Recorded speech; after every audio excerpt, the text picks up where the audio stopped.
Friend, আজ আমার recipe paneer tikka মশলা।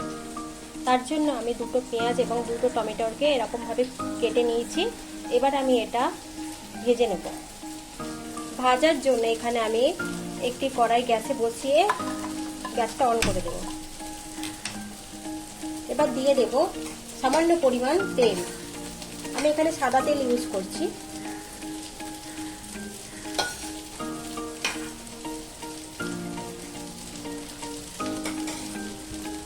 দেখুন আমাদের তেলটা গরম হয়ে গেছে। এবার আমি পেঁয়াজ আর টমেটোটা দিয়ে দেব।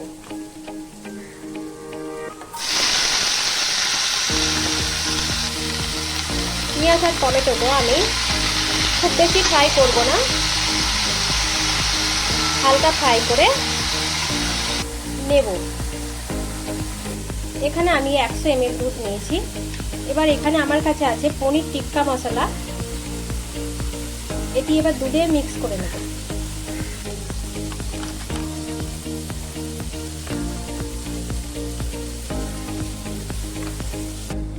আমি দুধের সাথে পনির টিক্কা মশলাটা মিশিয়ে নিয়েছি। এদিকে আমার পেঁয়াজ আর টমেটোটাও ফ্রাই হয়ে গেছে। এবার আমি এটা ঠান্ডা করতে বসিয়ে দেব। এদিকে এখানে আমি 250 গ্রাম পনির নিয়ে নিয়েছি। পনিরটা সামান্য ফ্রাই করে নেব।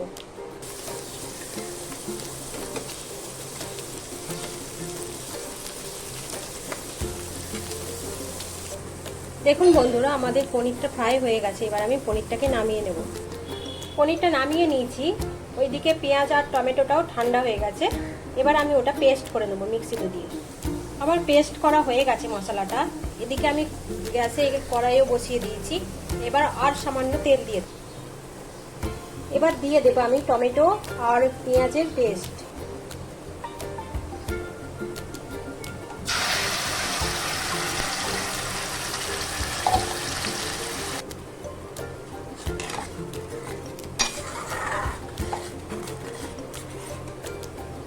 দেখুন আমাদের মশলাটা থেকে জলটা শুকিয়ে গেছে। এবার আমি দুধে ভিজিয়ে রাখা পনির টিক্কা মশলা পাউডারটা দিয়ে দেব।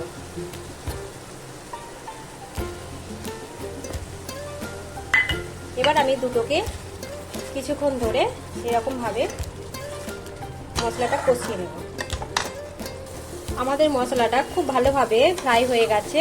মশলা দিয়ে তেলও ছেড়ে দিয়েছে। এবার এতে আমি জল দিয়ে দেবো, গরম জল সামান্য পরিমাণ।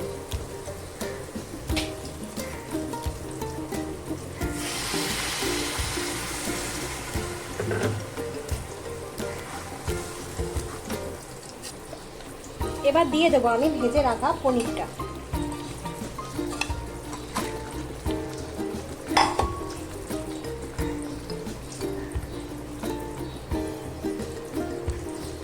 দিয়ে দেব কয়েকটি চেরা কাঁচা লঙ্কা।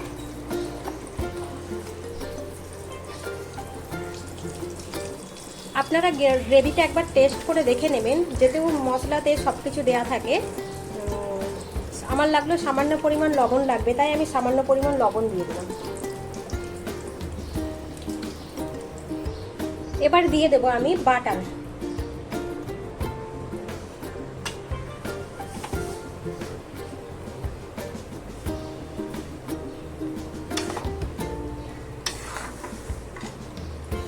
এবং সামান্য ক্রিম।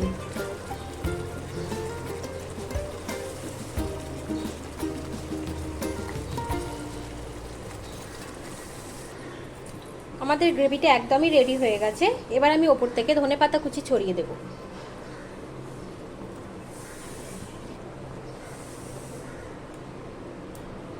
আমি অন্য একটি পাত্রে নামিয়ে নিলাম। রেসিপিটা আপনাদের কেমন লাগলো আপনারা অবশ্যই কমেন্টে জানাবেন। এবং যদি আপনাদের ভালো লেগে থাকে আপনারা লাইক করে দেবেন এবং শেয়ার করে দেবেন।